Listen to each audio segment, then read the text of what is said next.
Well, once again, good afternoon and welcome to our 2018 annual meeting. Before we start, the normal important housekeeping matters.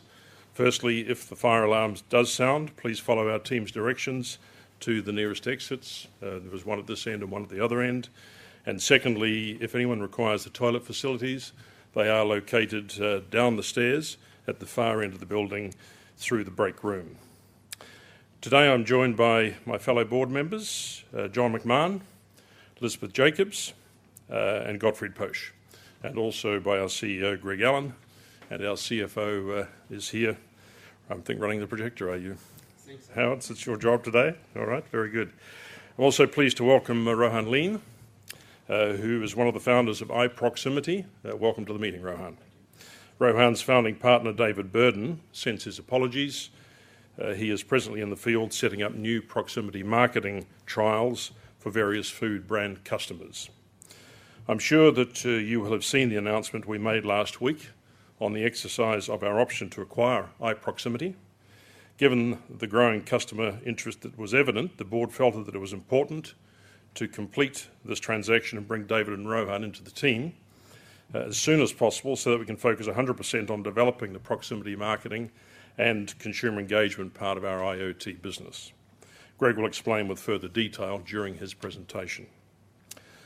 So now into the meeting and our agenda. Following the formal declaration of proxies and postal votes, we will start with CEO and Chair presentations, followed by Q&A, and then the formal business of the meeting. We will finish the afternoon with a product demonstration and discussion of our new products and technologies, which will take place down at the far end, and enjoy a cup of tea or coffee while you're there as well, of course. The company's constitution requires a quorum of 3 members present in person or by proxy. And as you can see, there are more than sufficient members here today in attendance to constitute a quorum. So the meeting is duly constituted and I declare it open. You've all received a copy of the notice of meeting, and I'm sure it's your wish that it be taken as read. Thank you. Apologies have been received from Murray Graham. Are there any other apologies from shareholders that the members wish to record? No? Okay, thank you. All right, we will carry on. I'm happy to advise that we have received a total of 106,973,210 shares by proxy and postal votes, which comprise 41.6% of the total shares in the company. Now, before I begin my presentation, we have a short video that we would like to show you. Our company was recently named as a finalist in the New Zealand High Tech Awards Innovative Software category. The awards evening was held last week on the 25th of May, and while we weren't awarded as the winners of this category, we were showcased alongside other amazing tech companies like Dexibit, who won the software prize, Vensa Health, Enatel Motive Power, Banker, IBM, and Invenco, who won the Company of the Year. Being a finalist and recognised alongside other premier New Zealand tech companies is a great acknowledgement for our team and the progress that we have made, and a reward for all the hard work put into transforming the business over the last few years. Of course, only a handful of years ago, the words software and Wellington Drive would not have been included in the same sentence. See the video, please.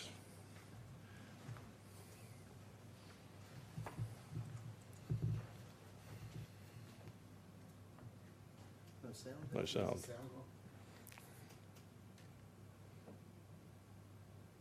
Just perhaps if we pause that, if we can recover sound. Is it plugged in on the side, the sound? Sort of thing that happens in a tech company, of course. Next time I should bring my 7-year-old granddaughter, I think she... Let the computer geeks get it worked out.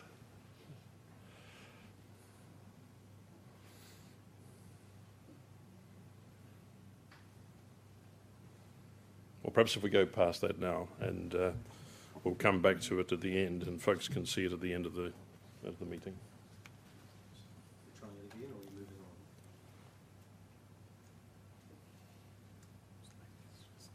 their entire refrigeration fleet. Perhaps we can start again, shall we? It's working now. All right, here we go.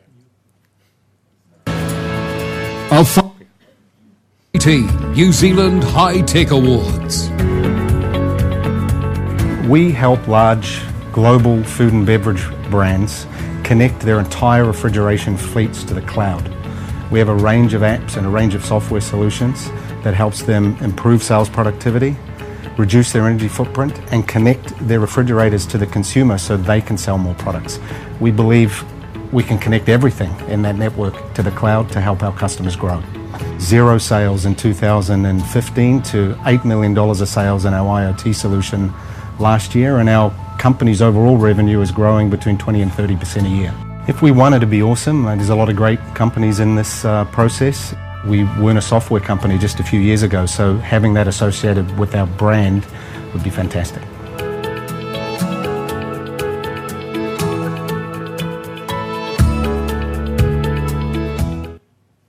There we go. Good job, Howard. I'm glad I've got some techos here. All right, today, in addition to our motors, Wellington is a hardware-enabled software company, developing hardware platforms such as SCS Connect and SCS Click, and complemented by software and digital services, tools that help our customers improve their businesses. As a business, Wellington is changing rapidly, and in just 2 years, we've built an IoT, or Internet of Things, business within the company, which has contributed over $10 million of sales. After we've discussed our 2017 results, we will share our thinking on a refreshed strategy aimed at continued growth of the IoT and motor business.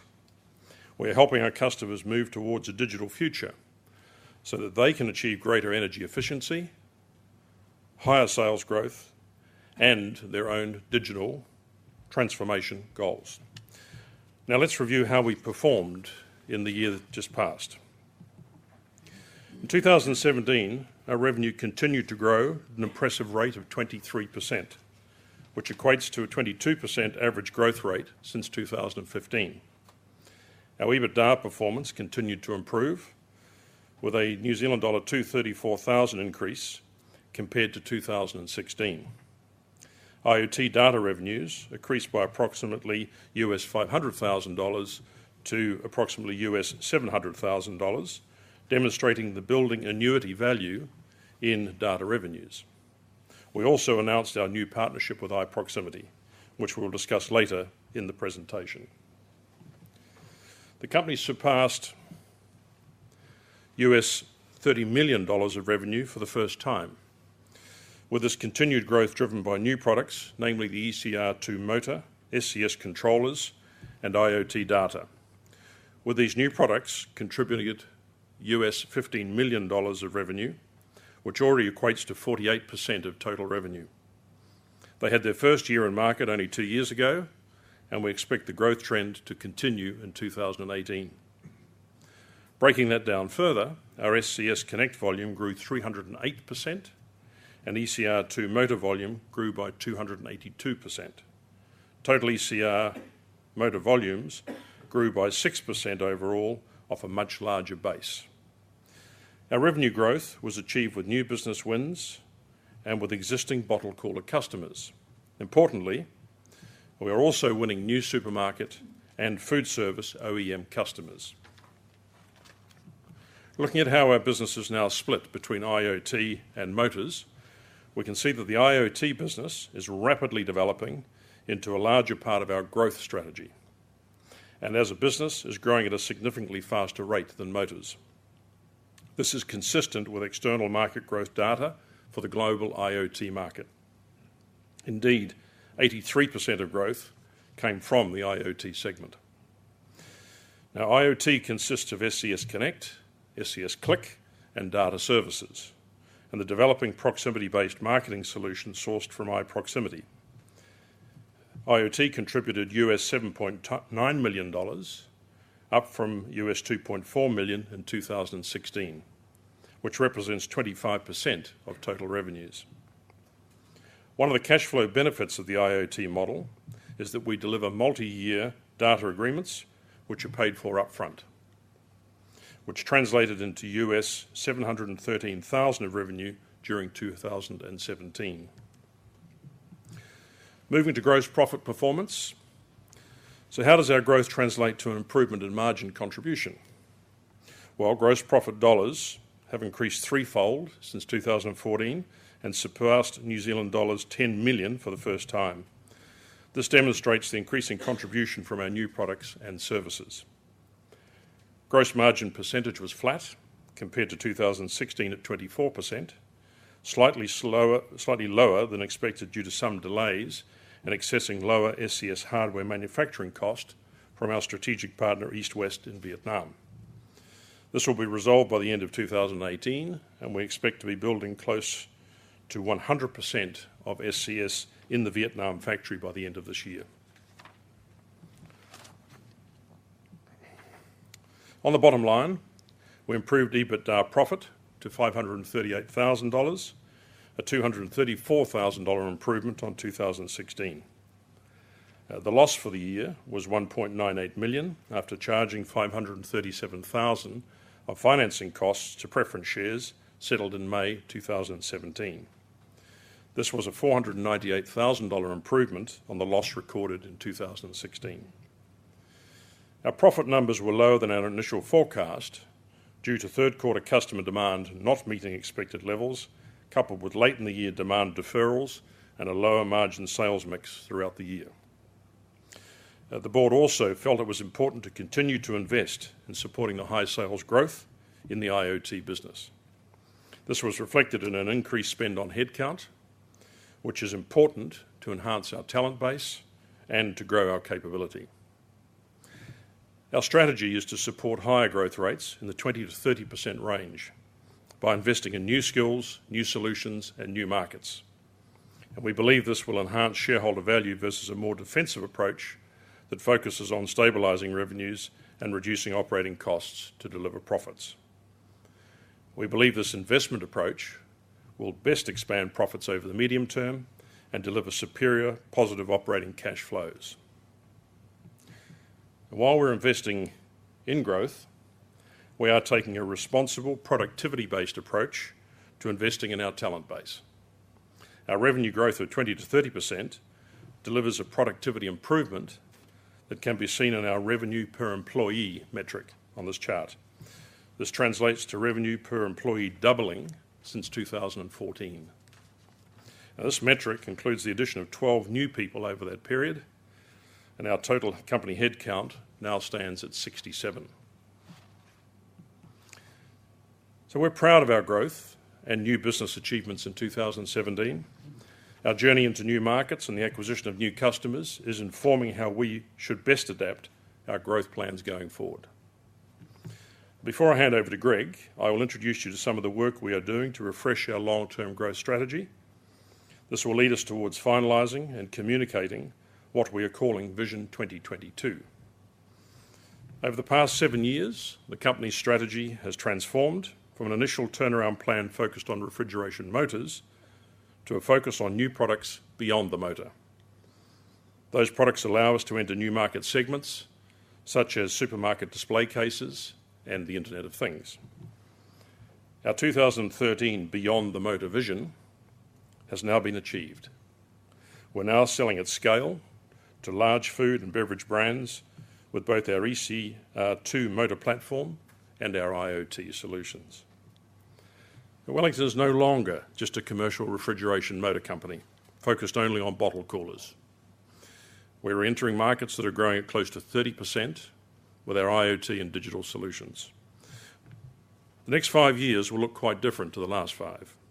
We will continue to invest in new technologies and enter new markets with even stronger growth projections. So I'll now hand over to Greg, who's going to talk more to you about the 2017 performance and give you further detail and insights on our developing plans. Thanks, Tony. Oh, I have my notes here, Tony. Thank you.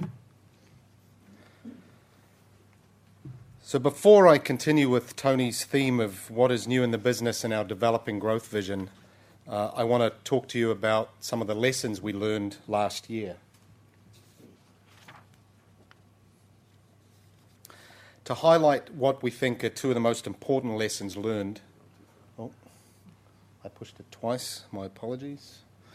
Firstly, in our hardware business, we saw component lead times pushing out well beyond 12 months in some cases.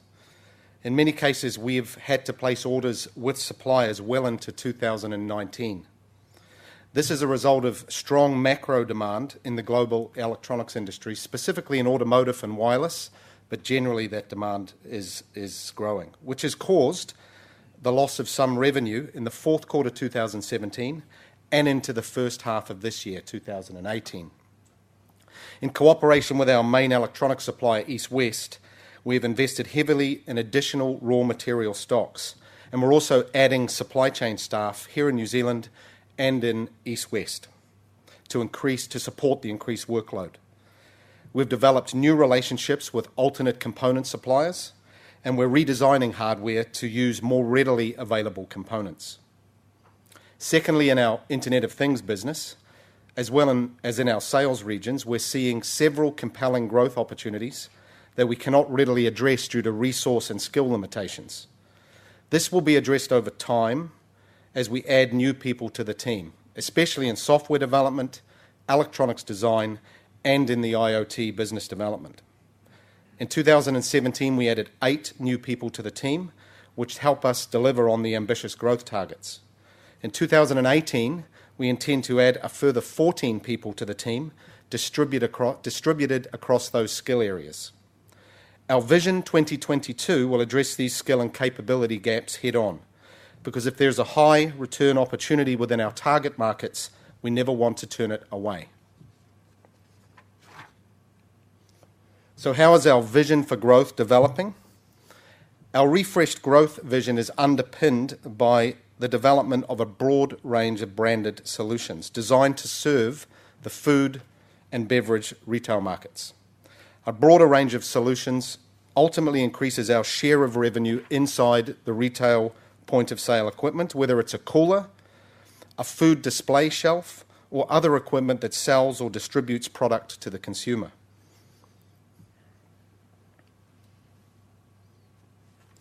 We have an apps-centric approach. Our apps provide the platform to deliver a range of services to customers. We've developed these in-house, and they include solutions like SCS Field, SCS Salesforce, and SCS Report, and our newly developing SCS Retailer app. The new Retailer app enables the store manager or retailer to measure, control, and improve the performance of their in-store system. Through apps, when combined with SCS Connect or another IoT connectivity solution, we are gaining more share of value inside the retail point of sale equipment like a cooler.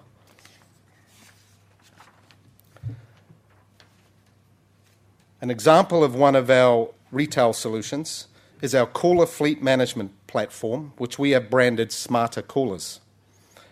This platform delivers data and reporting services built around our SCS. You'll see an example of that after the meeting. So then how does iProximity, our new partner, complement our existing SCS solution? The iProximity platform, which is part of our Smarter Coolers solution, is built on the cloud, providing customers the ability to engage directly with the consumer, manage large promotional campaigns, and deliver content at the point of sale, in front of the cooler or food dispenser. This integrated solution provides the toolset that helps food and retail brands deliver increased consumer sales. During 2017, our primary focus was the marketing and promoting of the IPX platform offering. Early pilot sales were planned to commence this year in 2018, and I can tell you we've already received our first order in Q2 2018. We are already proving that the solution-based strategy works with the previously mentioned strong growth in both SCS and our EC motor offering.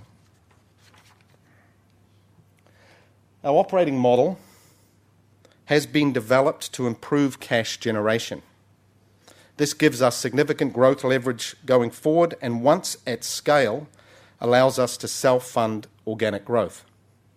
The four main aspects of this operating model are: number one, our digital service model for IPX consumer engagement, with software and service on multi-year agreements paid for in advance.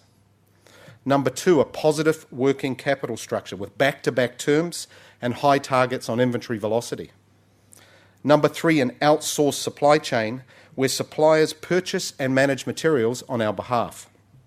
And number 4, an IoT data reporting service, again with multi-year service agreements paid for in advance.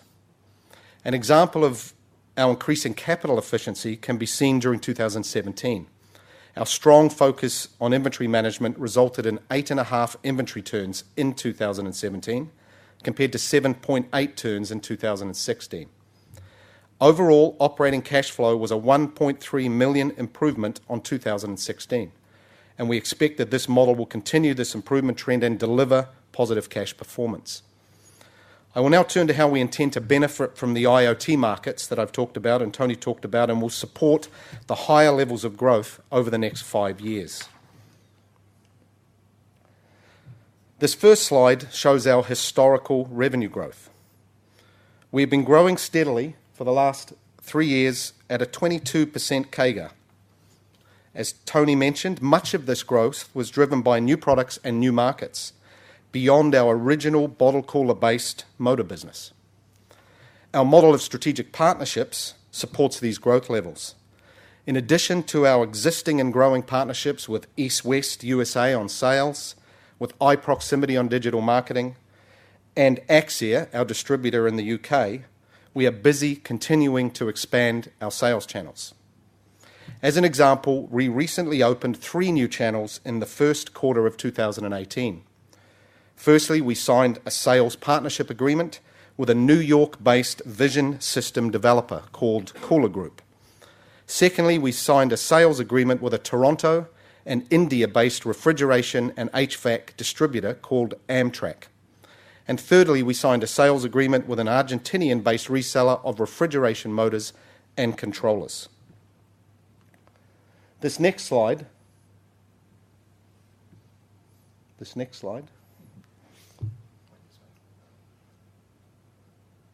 Marvellous. Shows how we are moving from the more mature, low-growth motor markets to the new higher growth markets. Independent research shows us that our EC motor and commercial refrigeration markets are growing in a CAGR range of between 4 and 12%. And the IoT is growing in a 24 to 30% CAGR range. As you can see, the more attractive IoT markets on the right-hand side are where our focus lies for new product and market development.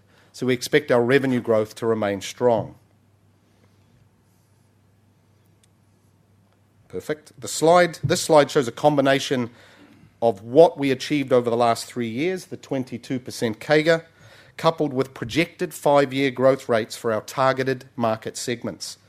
You can see that with our achieved revenue growth of 22% and new markets that offer 20+% growth, there is a potential for the company CAGR of around 15% over the coming years. If we achieve this rate, it would translate into a doubling of revenues in the next 5 years. So there you have a very high-level view of our growth potential, and we're all very excited by the opportunity that these high-growth markets represent. I borrowed this next graphic actually from a recent IBM Smart Retail study.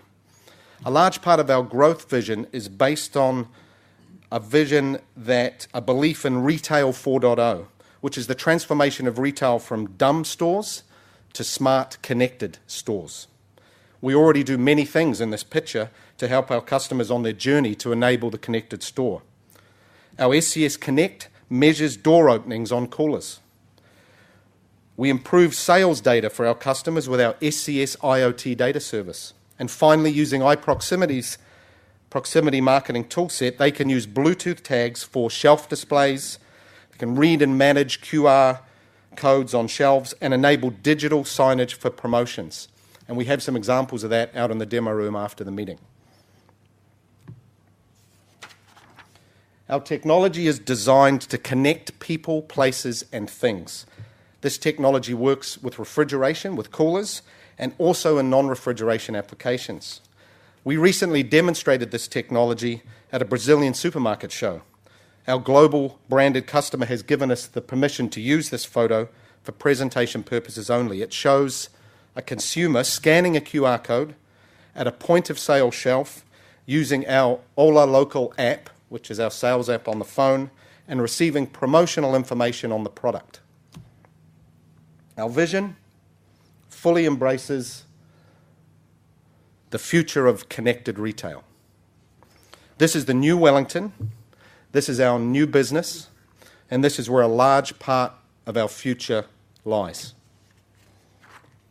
The next 5 years will see us deliver growth, but we will also be exploring new adjacent market opportunities for our solutions, as you can see on the right-hand side of this chart.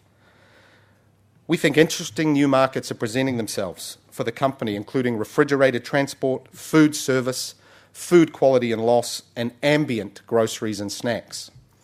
These are just some of the possible adjacent markets that we spend time thinking about and are in the process of validating with current and potential customers.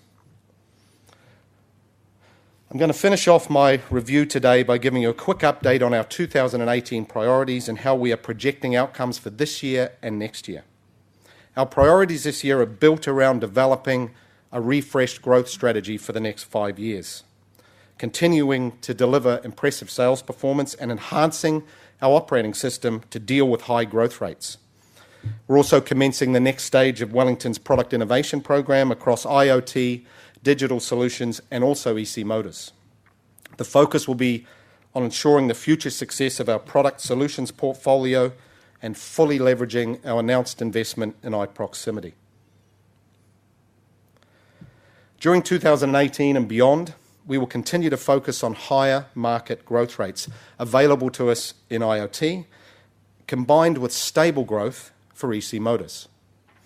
The first half of 2018 is expected to modestly improve, with revenue up around 10% and EBITDA of around $1 million, which is similar to 2017. There is some risk that the first half EBITDA will only be in line with last year.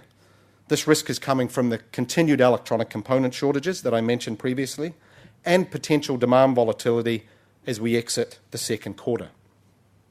We are mitigating component shortages with additional inventory and product redesigns to use some alternate components.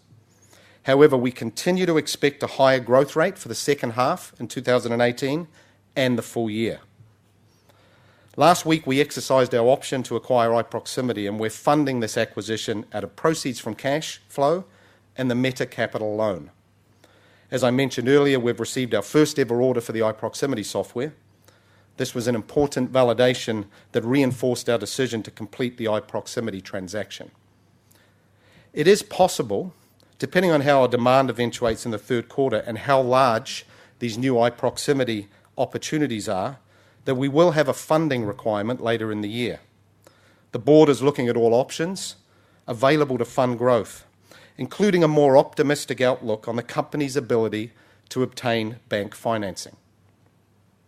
Our full year 2018 EBITDA guidance of between $2 and $4 million remains unchanged. If achieved, this should generate positive operating cash and a small net profit. Finally, as discussed earlier, Wellington is in the process of developing a new growth vision. Vision 2022 will take EC Motors into new markets beyond bottle coolers and establish our market leadership of IoT technology within the food and beverage market.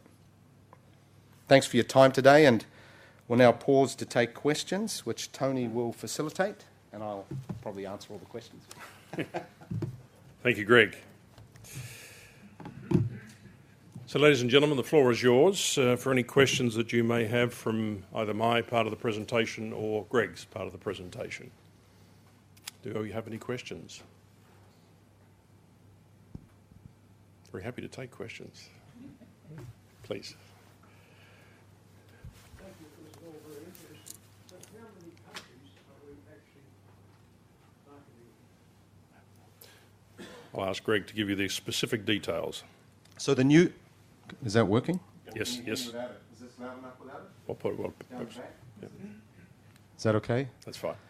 We're really we're really focusing a lot of our efforts in Latin America, North America, a little bit in Asia. Europe on the IoT side, we're going a bit more slowly on.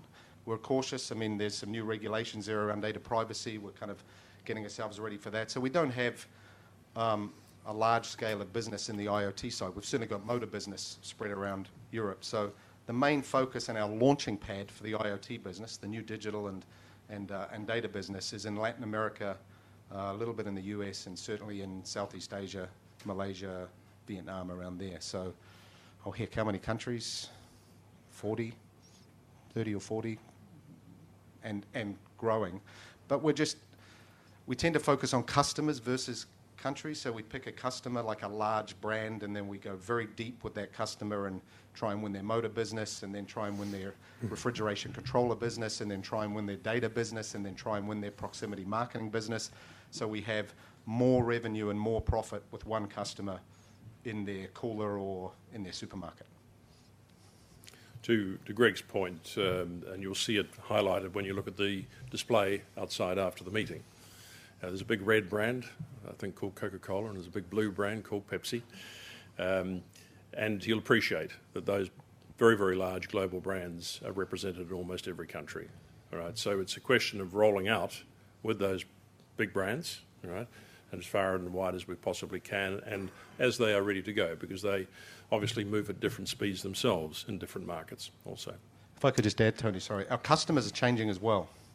So I remember 7 years ago when I started, Coca-Cola was the biggest customer. We added their competitors. We've added more beverage brands. We've now added beer customers. We're adding supermarkets to the business, so selling directly into supermarket chains. In Latin America specifically is where that focus is.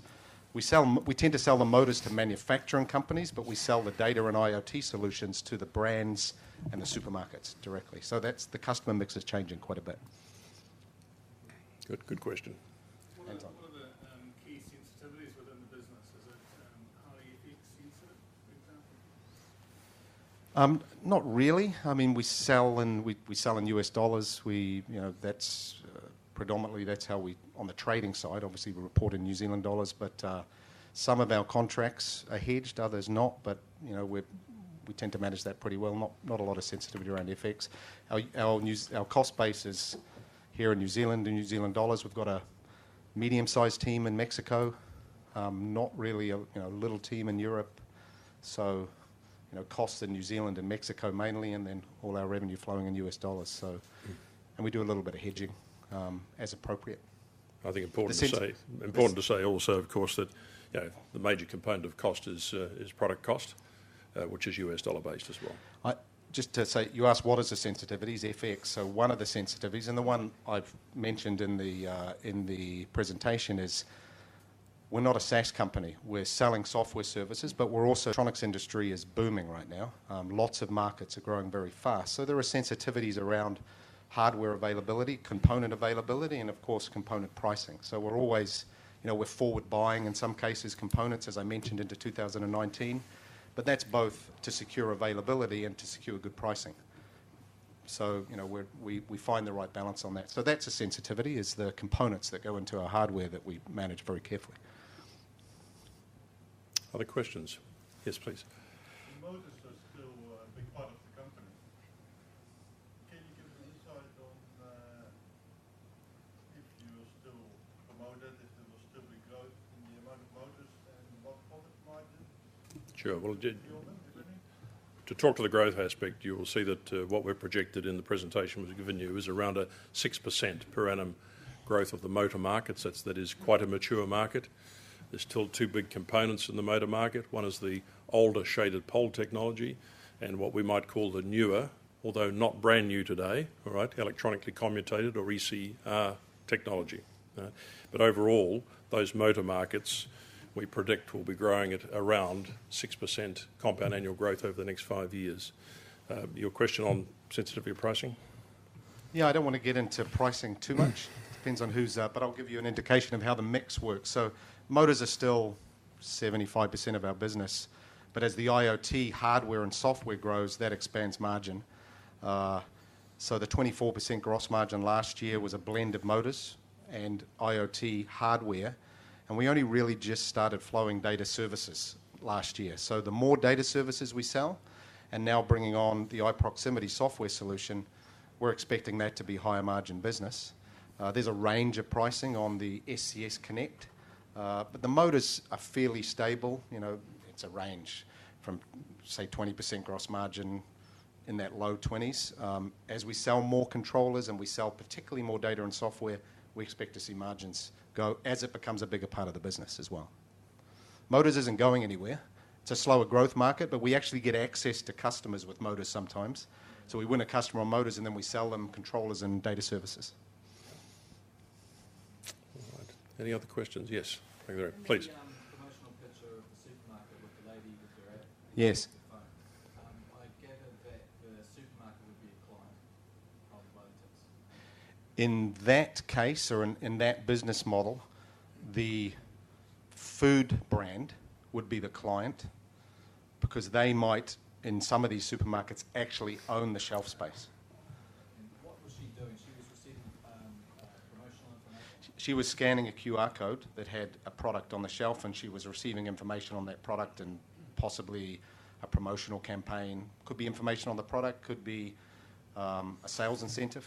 Did she have the ability to order that product and have it delivered at her place, or actually buy that product? I mean, not in that particular application. I mean, we're not delivering that solution yet. We're focused on the operation. There's two aspects of that. There's both the operational aspect, which is where is the shelf and what's on the shelf. So that's the retailer part. And the second part is the consumer and engaging with the consumer to incent them to buy the product or more product. That's where we're starting. We're not really venturing into that kind of home delivery kind of. I was just thinking from the perspective of how can you monetize both the client on the shelf Yep. and the person Yep. accessing the product. But just if I could just comment to that, I think if you can stay for the demonstration later, I know that Rohan will show you some very cool stuff around exactly what you're asking. And in fact, there is the possibility with the technology as it is today that if that lady was reading a QR code, that QR code would bring up in front of her, potentially, a site that she could go to on her phone to then place an order for something. It might not be the product off the shelf, but it might be a bulk requirement to delivery, to her home. But that's going via the internet, but it just makes that immediate on her phone in front of her. Okay. To your question also, whilst we don't sell the majority of our product directly to supermarkets, there is certainly an interest from very large supermarket chains like Walmart, right, in these technologies that we have, absolutely, both motors and the controller technologies. I mean, the context of that, I've been in New York for 3 weeks, and a lot of the places in those 4 things that you showed us into the future, there's a lot of funky stores, if you like, for a better word. It's all connected, it's Yep, all yep. technological. Yep. And all the young people are totally embracing it. Yep. I agree, but I would make a comment on how we're building this business, because it's really important that, we're not out there with the shotgun approach trying to do everything for everyone. We're engaging with customers, the brand who sells the food or sometimes the supermarket, and we're not customizing a solution for them. It's a market-wide solution. We're trying to identify problems that no one else is solving, because there's lots of hype in lots of different parts of this area. And we think that if we can find not one niche, but kind of 3 or 4 or 5 different problems to solve, and then we develop the hardware and the software to solve that problem, that's where the growth comes from.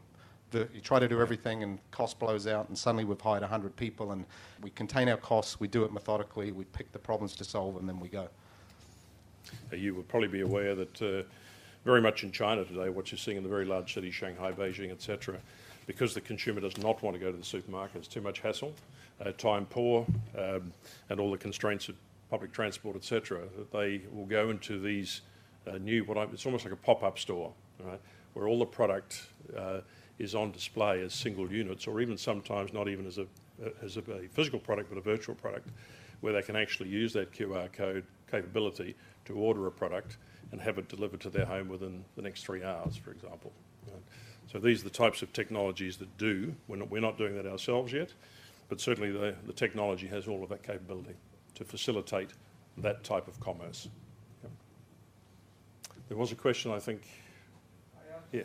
I've been with Wellington since you were just a motor company, and I'm just adjusting to you doing the software. Like, are the two things go together?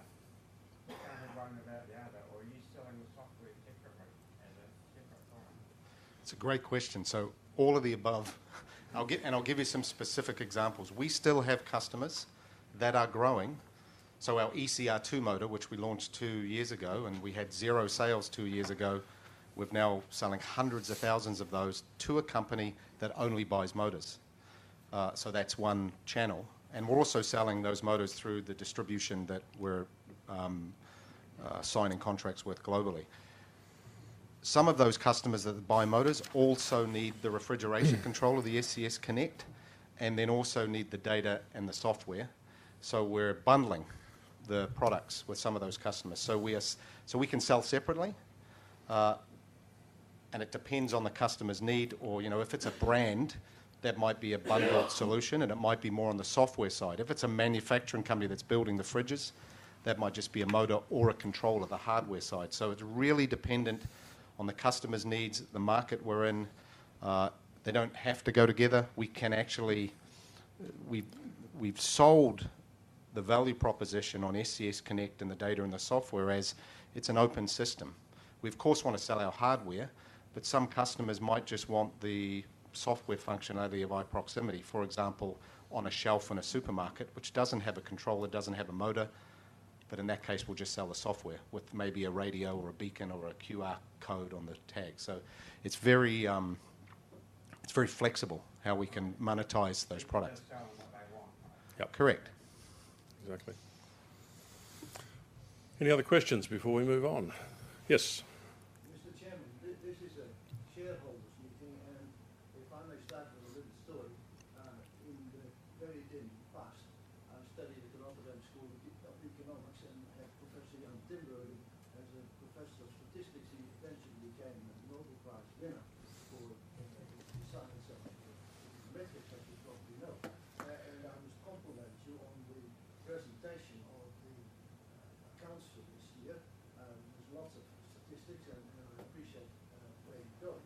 But what is the prognosis for the shareholders? I mean, you're talking how well you will do for your customers and all the support you give them and additional staff. But I've been a shareholder for many years, and if you look at America, Mr. Warren Buffett grows his company, and you can sell your shares at a profit. But our Yes. shares are neither have we seen a dividend. Now, I'm in almost 89 years old, and I've supported the company for many years, and I think it's about time that the company starts a bit of support for the old shareholders. Appreciate your comment, and I think you will appreciate also that very particularly in the last 7 or 8 years, we have made a very significant turnaround with this company.